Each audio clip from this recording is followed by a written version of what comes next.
welcome to the Crane Bag Podcast. I am Jay Leeming. Today we will continue our exploration of the epic story of the Irish warrior, poet, druid, and outlaw, Finn MacCool. Thank you for joining me. Let us begin.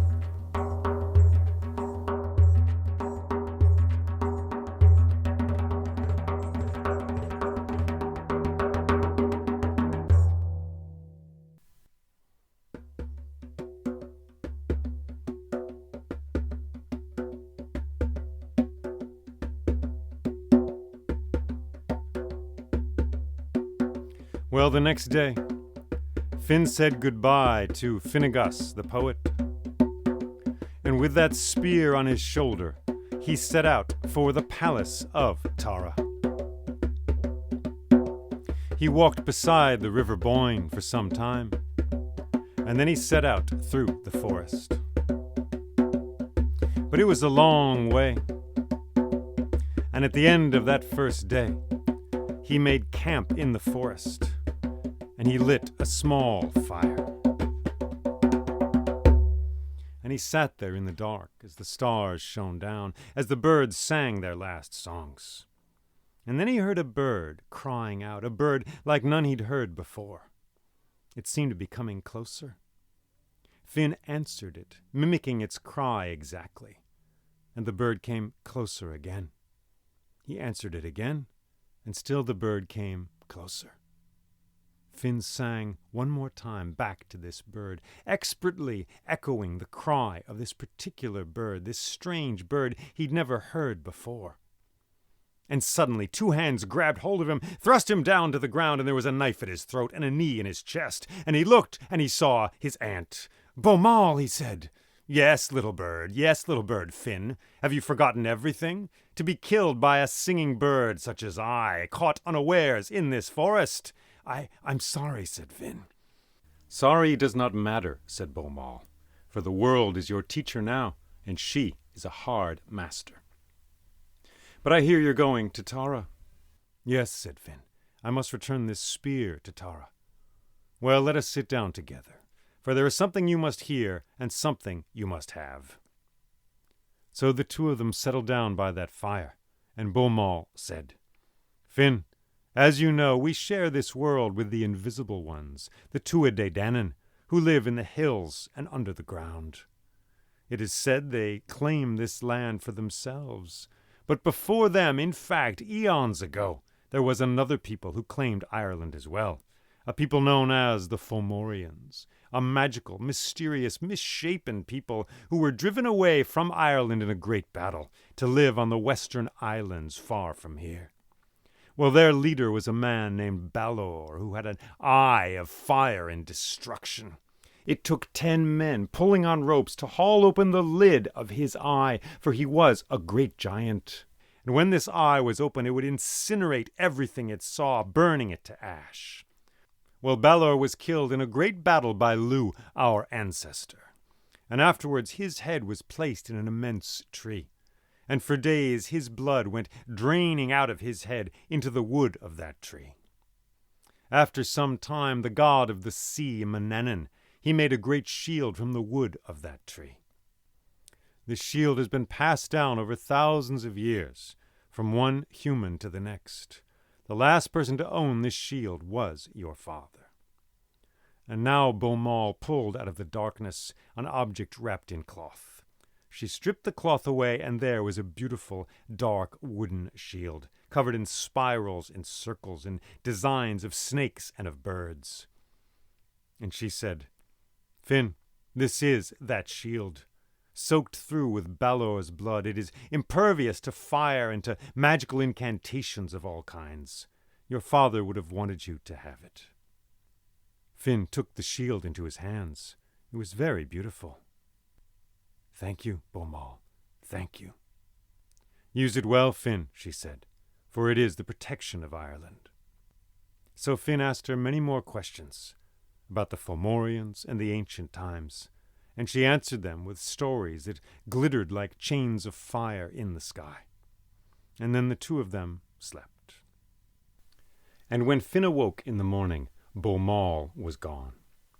He listened to the birds singing. He listened for that particular bird he'd heard the night before, but he did not hear it. "Goodbye," he said. "Goodbye."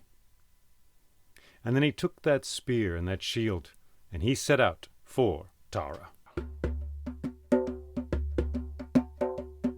He went through the deep forest, and at last he came to the city itself. It was filled with people, beautiful men and women, all going towards the palace. And Finn walked through the gates of that city, and there he saw the great green hill of Tara. And he walked up the road towards the palace. But he was clever, and he took that shield and that spear, and he went off to the side, and he hid them in some dirt beneath some bushes. And then he slipped into that palace, filled with marvelous people as it was. Women with fantastic earrings, men with fantastic earrings and wild beards. He saw clothing of all kinds, green and silver and gold, and spells seemed to mingle in the air with the light of the candles. And he came to the great feasting hall of that palace, filled with people. And it's true, he stuck out a bit, for he was not regal, he was not royal and shining and resplendent. But Finn was clever, and so he blended in with the kitchen servants. He moved this way and that, and he brought water and bread to the tables. And when the time was right, when the sun was just going down in the sky, everyone sat down. And there at the head table was a great king, and his name was Khan of the 100 Battles. And he cleared his throat, and he began to speak.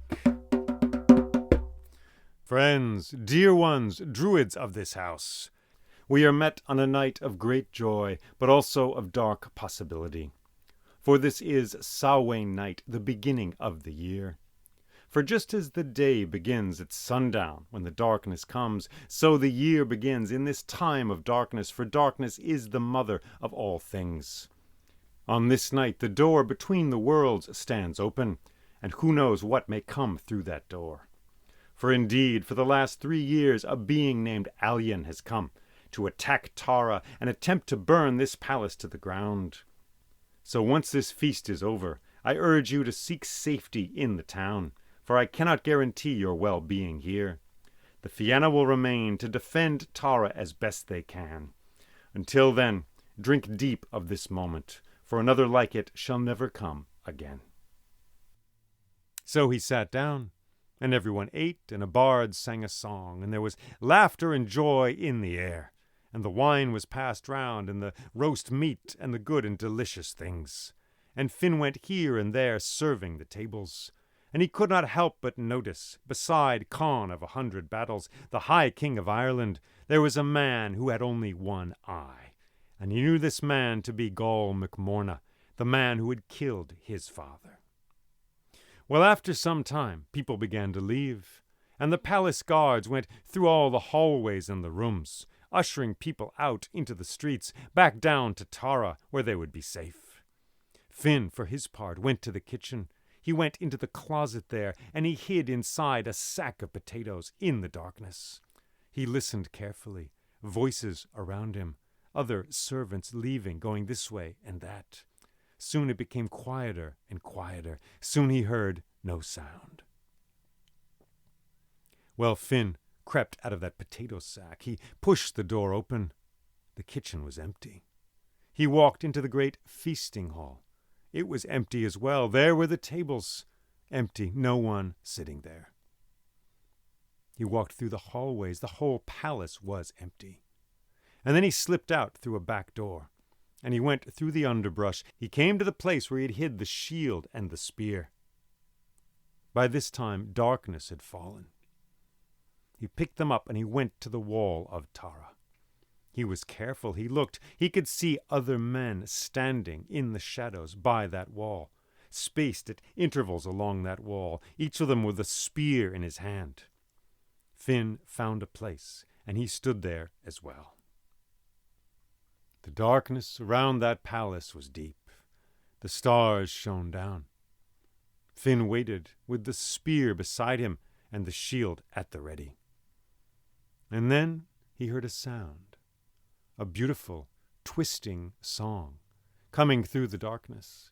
As soon as he heard it, it seemed as if he had always heard it, as if it had always been there, inside his bones, inside the ground.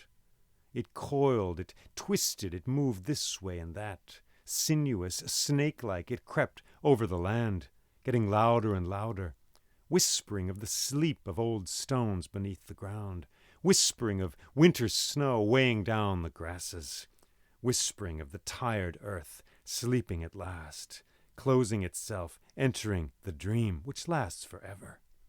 So Finn found himself getting more and more sleepy. And then, suddenly, he remembered the spear, and he took the red scarf, and he slipped it off the head of that spear, and a ringing filled the air, that beautiful bell-like sound of that spear. And this music counteracted the music coming out of the dark. Where the two songs crossed, there was an empty, chill place, and Finn was awake, and he looked around with wide eyes. And he saw a man with a long red cloak walking around Tara in a circle. And as he walked past every one of the soldiers of the Fianna, he could see them slump down, their heads nod down, and they would fall down to the earth asleep. So this man, Alien by name, went around all of Tara. And Finn felt sleep come over him in waves, but each time he would press the head of that spear against his head, and he would hear that ringing bell-like sound, and he would remain awake. Finally, this man in the red cloak, with his harp, strumming it as he walked, came straight towards Finn. And he stood right in front of him, and he sang, loud and loud he sang, and his song was the sleep of stones and worms and the snake that coils upon itself in the darkness and dreams that endless, sinuous dream. He sang loud, and Finn pressed that spear against his head, and the songs crossed in the air, and it was chill and empty there, and Finn was awake. And then this man stopped singing. He looked at Finn. He gave a wild shriek, and his eyes went up in his head. And then he breathed in, and he breathed out a single puff of fire. A ball of fire went from his mouth, slowly floating through the air. And Finn lifted up his shield, and the fire hit the shield and then bounced off, went drizzling down into the earth. Now this man, his eyebrows went up, he gave another wild scream like a cat dipped in fire, and two blue antlers sprouted from the top of his head, and he looked at Finn, and he breathed in, and he breathed out a huge river of fire that went tossing and tumbling, thundering against that shield, bursting against it, and the shield held strong and firm, and the fire went drizzling down into the earth, and was spent, and was gone. And then Alien scowled one more time, turned, and he began to run. And Finn went running after him into the dark. Down and down Alien went, towards the city of Tara. And the two of them went pounding through the empty streets, in the moonlight. Further and further they went, and Finn had the spear in his hands and sang as he went. It sang its loud bell-ringing song louder and louder, and Alien ran through the city and Finn after him. And then they ran out of that city and across a field and into the forest. And Alien was very fast, but Finn was as fast. He leapt over a dead tree, this way, that way, through the ferns, the spear singing beside him. He leapt this way and that over a dead tree, through some ferns, and there was Alien ahead of him. And then Finn heard a singing ahead of him, a chanting in the earth. And he looked ahead and he saw a light. And there was a dead tree there. It had fallen over. Its roots were all thrust up into the sky like the hair of a great goddess. And there was a light coming from the center, the pit of this tree, and Alien was running straight for it. And Finn ran after him as fast as he could, and Alien was about to enter the tree. So Finn took a great hold of that spear and he hurled it through the air. Shoop! That spear went, and it planted itself right in the back of Alien, and he staggered forward a few steps and fell down to the ground, quivering. And the spear, too, quivered for a moment in his back, and then was still. And from out of the tree there came a great keening, wailing, silvery song, as of many women singing, singing in despair. And then a man in a long green coat stepped out of the tree, and he planted his foot on top of the back of Alien, and he took hold of that spear, and he wrenched it out of his back, and whirled it around. And then he looked at Finn, and he nodded once, and he turned, and he walked back into the tree, and he was gone. And the light in the tree flickered out, and then the singing faded, and then died away. And Finn looked at Alien on the ground, face down in the grass. What had he done with that spear, with that shield? What had he done? And then a moment later, Alien rolled over, and he sat up. And he looked at Finn, and he said, "That was a good shot, human. So I will loan you my head for 3 days. But as for the spear, we are keeping it, for it is ours." And with that Alien stood up, and he took his 2 hands, and he planted them on the side of his head where his ears were, and he pressed them together, and there was a great crackling noise, and he lifted his head off of his body and set it down in the grass. And then his headless body turned and walked into the darkness of the tree and was gone. Finn sat there, stunned. The head was in the grass. He stood up and walked towards it. He picked it up by the hair. And then he began to walk out of that forest towards the city of Tara. And its streets were empty still. And he walked through them, and he came up to the hill of Tara and walked up the side. And he came to the great gate of the palace. And there on one side of the gate was Gall MacMorna, the one-eyed man who'd killed his father, sound asleep on the left side of the gate. And there on the right side of the gate was Conn of 100 Battles, the High King of all Ireland. And Finn set the head of Alien down in the grass, and he pulled out his sword, and he knelt down in front of Gall MacMorna, and he looked at him. Looked at this man who he did not know, who'd killed his father, who was a man he did not know. He looked at him for a long time. And then he took his sword, and with the flat of it, he slapped Gall on the shoulder. Gung! Wah! Gall woke up. And at this point, the king awoke as well. And Gall said, "What is it? What has happened?" And at this point, Conn of 100 Battles came and stood beside them. And Finn said, "I have killed Alien, the being from the other world, who has troubled Tara for so long. Here is his head." "So you have," said the king. "So you have. This is a marvelous thing. And who might you be?" And Finn took off his hat, and his silvery bright hair came tumbling down. And he said, "I am Finn, the son of Cool, who commanded the Fianna before me. I am Finn, raised in the forest by Lealuchra and Bolmal, the druids, taught by Finnegas the poet. I have come, and I have saved Tara." "Finn MacCool," said Gall. "Yes," said the king. "Finn MacCool, I need someone like you. I need someone to head the Fianna, who can protect Ireland from all attacks, not just from humans, but from the other world as well. So here and now, I offer you the captaincy of the Fianna. Do you accept?" And Finn said, "Your Majesty, I will gladly accept on one condition, that my mother be pardoned and allowed to return to Tara to live here." "That shall be done this very day," said Conn. And then he looked at Gall MacMorna, and he said, "Gall, I offer you a choice. You may leave this land forever to live out your life in exile from the kingdom of Ireland. Or you may serve me under this man, Finn MacCool, in the Fianna." Gall looked at the king. He looked at Finn. And then he said, "You've done a good thing, Finn. I will serve under you."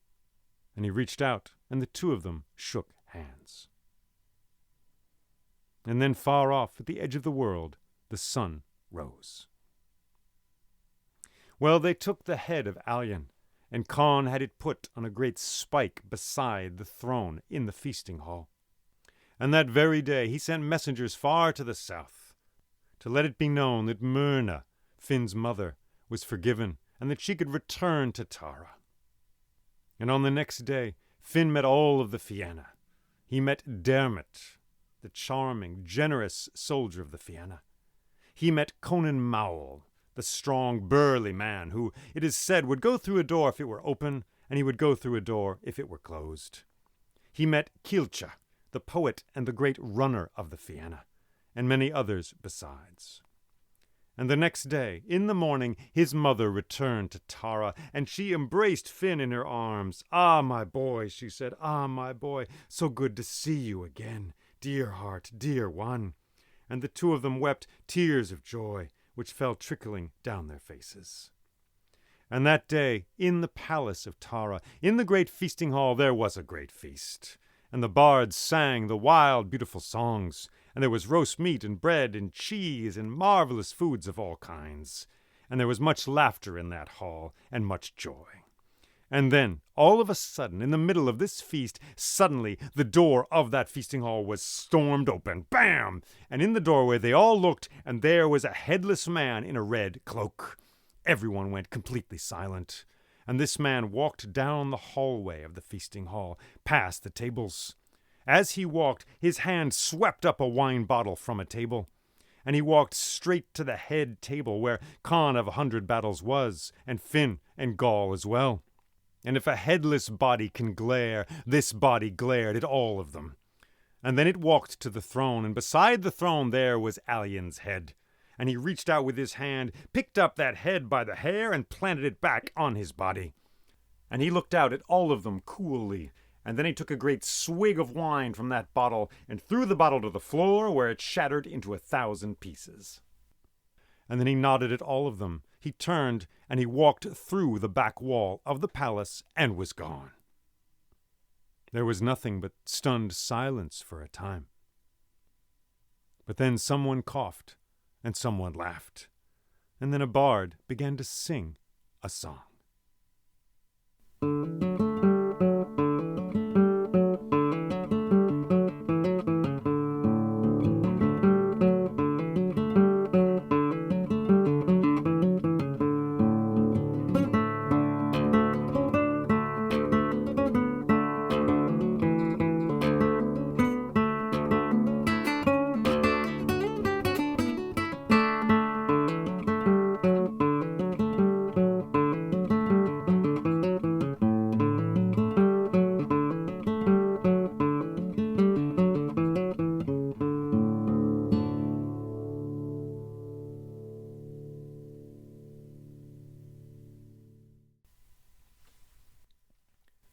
The day begins in darkness.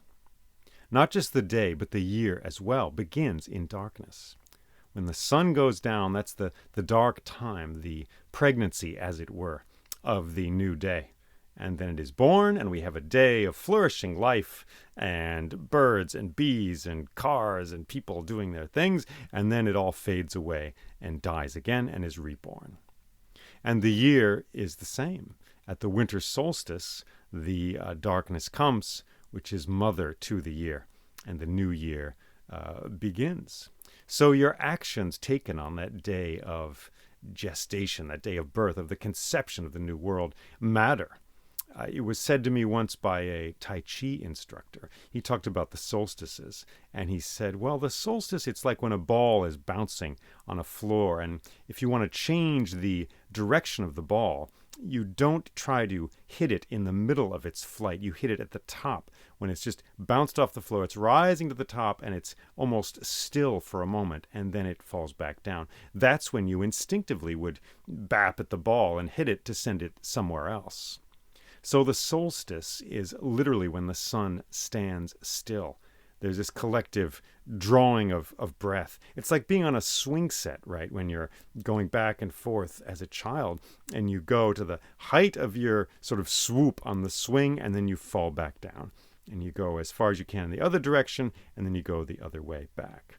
So it's a moment, a portentous moment, in which our actions, our thoughts, and what we do can affect the future in a profound way. That's a cultural belief we see around the world. And it's also what we see is at this time of the year, it's a time of possibility and of danger. The door between the worlds is open, as Khan of the 100 Battles says in this story. And what can come through that door?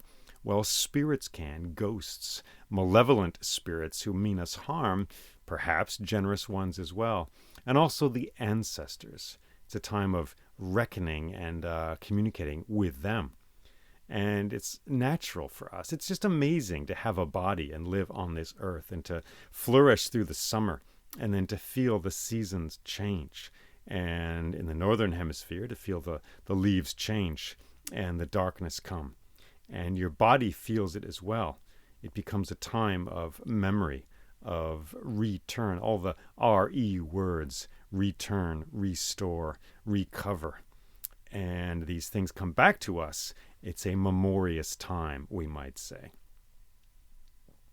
And in this story, it's a time of trouble, because Alien comes from the other world to mess with the humans, to mess with Tara. Why does he do this? What is going on? Does the other world wish us well? Does it want to attack us and destroy us? Or something else? It doesn't seem like a unified front, if I can use that word. Just looking at these Finn MacCool stories, looking at Irish mythology, it's a community. It's not like there's a policy. They're all going to mess with us one way or the other.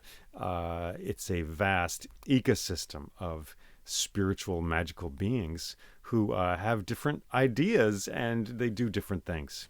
But Alien, for his part, comes every year on Samhain to trouble Tara. In American terms, this is a Halloween story, really. But he comes with fire, but he also comes with music, which again seems particularly Irish, the connection of music with the other world. Perhaps like poetry, it's the way we bind together our world, our daily life, with this mythic life, this deeper life, which has depths and heights as well. But he comes bearing this music, but it's music that puts you to sleep. Amazing. He doesn't just detonate explosives everywhere and attack out of the sky. He comes with beauty. Beauty is how Tara is conquered. Fantastic. Beauty is how he conquers the soldiers there outside the palace. Beauty conquers them. Was it a vision or a waking dream? That's what Keats wrote in his Ode to a Nightingale.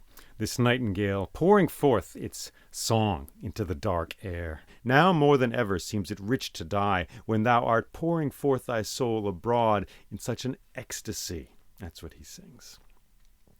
Do I wake or sleep? He asks. Was it a vision or a waking dream? Do I wake or sleep? Because this spell comes over us, and sleep is like a spell.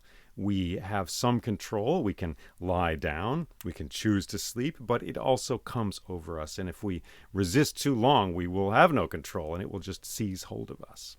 Music also. We can produce music. We can choose to hear music. But once we do that, it's like choosing to be under a spell.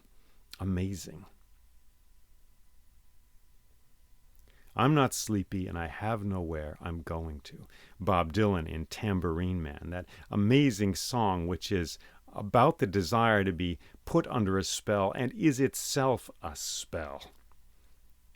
Take me past the windy beach, past the frozen, frightened trees, far past the windy beach, far past the reach of crazy sorrow, where all memory and fate will be buried deep beneath the waves. Let me forget about today until tomorrow.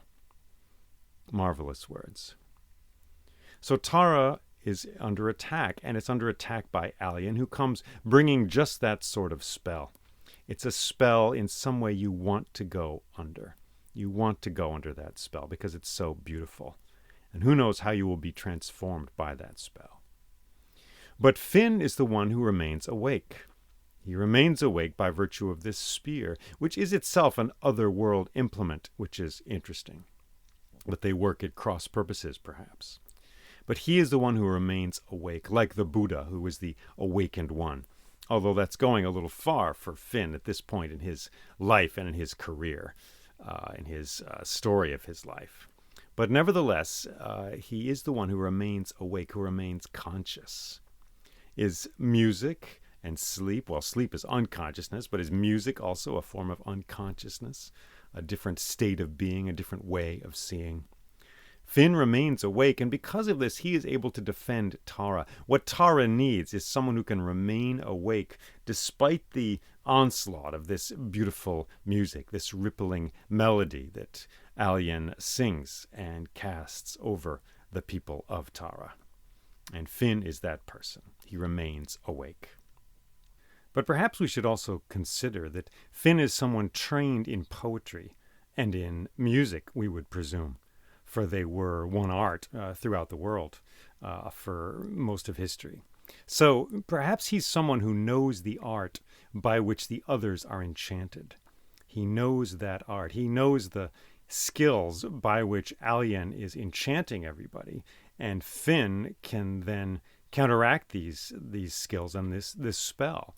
Now, in the story, it's the spear which sort of does it, and the singing of the spear.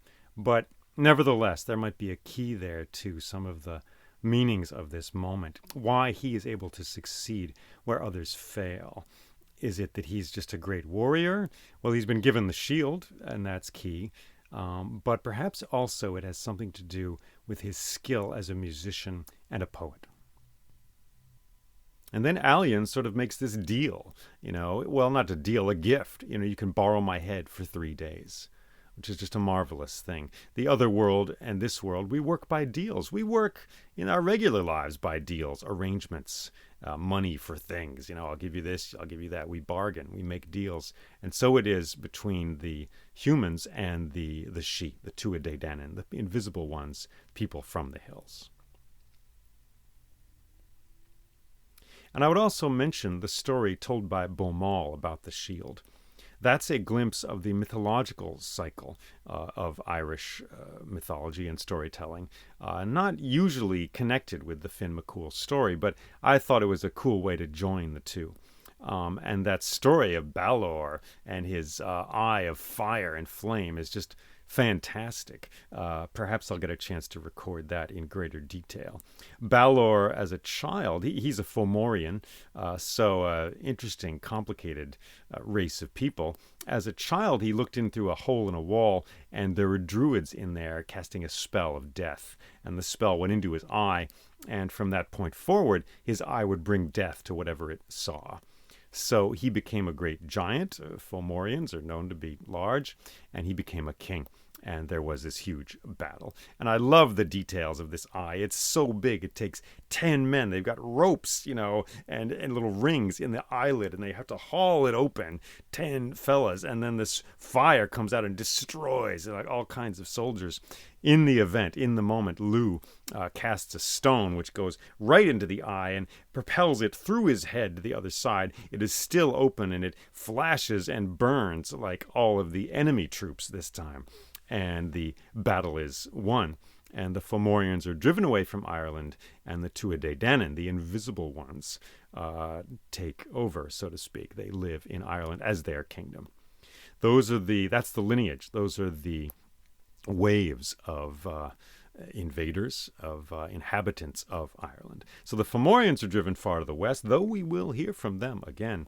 And the Tuatha Danann inhabit Ireland until the humans come, the straight-up humans, and drive them into the hills. So Bomal gives Finn this story because he finds his way by intuition, but I like to think also that he finds his way through this world by stories. And the stories guide us as they have guided me, and perhaps they guide you. And Finn is now in Tara, and his dear mother has been pardoned, and he's met the Fianna. He's met Gall MacMorna, who killed his father and has only one eye, but strangely agrees to serve under him. And he meets Dermot, the charming, generous soldier of the Fianna. He meets also Kilcha, the runner, sprinter, poet of the Fianna, and of course Conan Mowell, the burly fellow, and many others as well. Now, I called them soldiers, but that's not exactly right, because there's a difference between a soldier and who the Fianna are. As a kid, I was a Boy Scout. I'm going to confess to this. I was a Boy Scout. And there was a we would go on campouts every month. That's what I liked about it, into the forest. And one time there was a father who came along. I mean, always there were fathers, but on this particular occasion, it was a father I'd never seen before, and he was a hunter, and he taught us all kinds of very cool stuff about the forest. I just remember the way he moved through that forest, the way he clued us in, the way he helped us to sharpen our awareness of the world around us, the topography, the sounds of the birds, the wind. It was very cool. And and this man never came back. I never saw him again. And later in life, my good friend Tim Young, the poet from Minnesota, I told him this story, and he guessed before I finished telling it. He was like, "Did you ever see that guy again?" And I was like, "No." And Tim, bless his heart, pointed out the difference between the Boy Scouts, which is a paramilitary organization, right? We would stand in lines, we'd salute the flag, all that stuff. And a hunter who is also disciplined, also can take life, is a killer of a sort, but is on his or her own, and has greater awareness, I would say, greater awareness, greater knowledge, greater ability to act independently. The army is your independence, your thought is, for the most part, crushed. You don't really have discipline. You just surrender to someone else who tells you what to do. The hunter must have discipline themselves, like a yogic practitioner will, or a spiritual aspirant will discipline yourself to meditate, whatever, an hour a day or whatever it is. A hunter also must discipline themselves. It's an entirely different thing.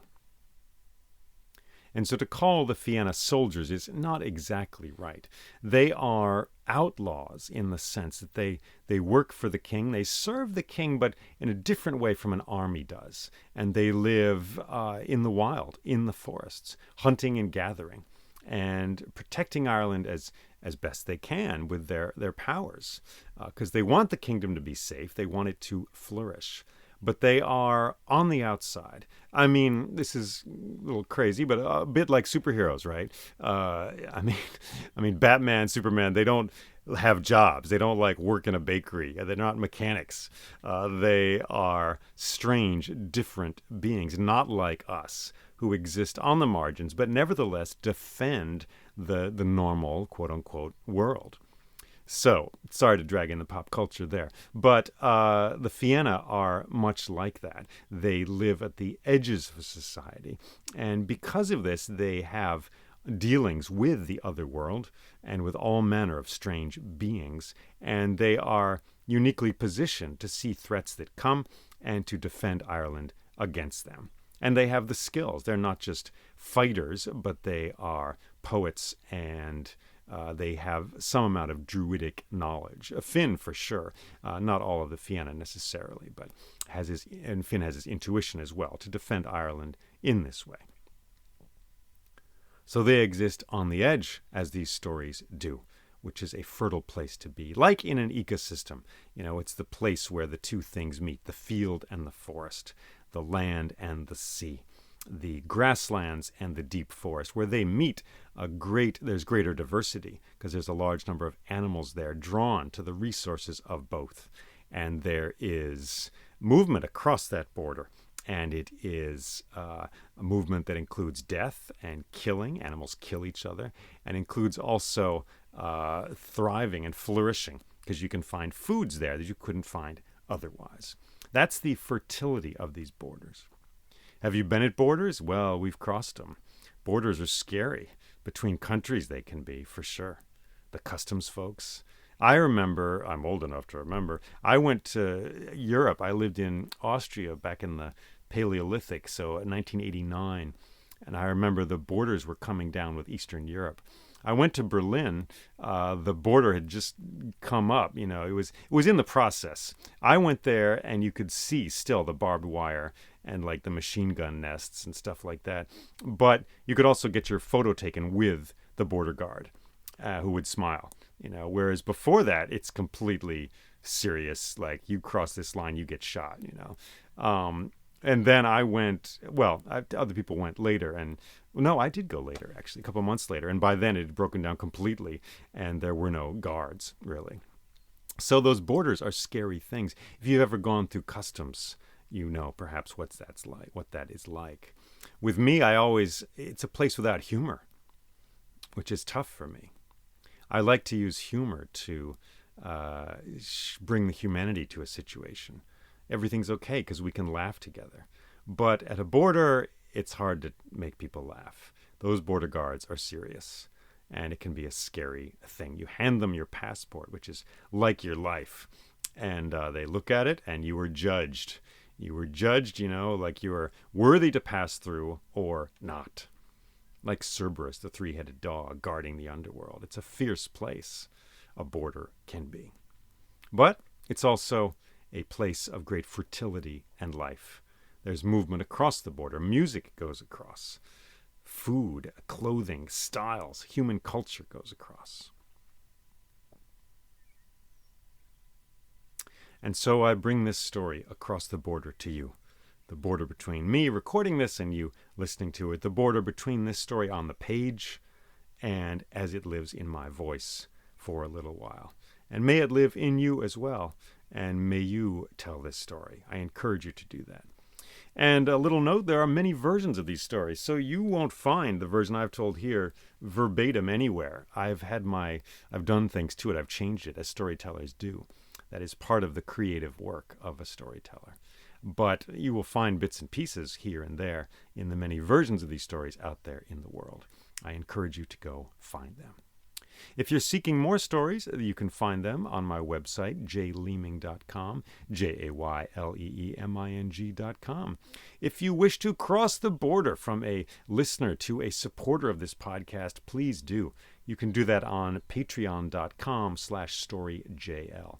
You can sign up for free, in fact, and you get a free story every week, which is pretty cool. But you can also support this podcast with funding, which is what keeps this going and this happening. Thank you very much to those folks who are able to do that and are in that community already. I very much appreciate it. Take care and be well. And thank you for listening to this story.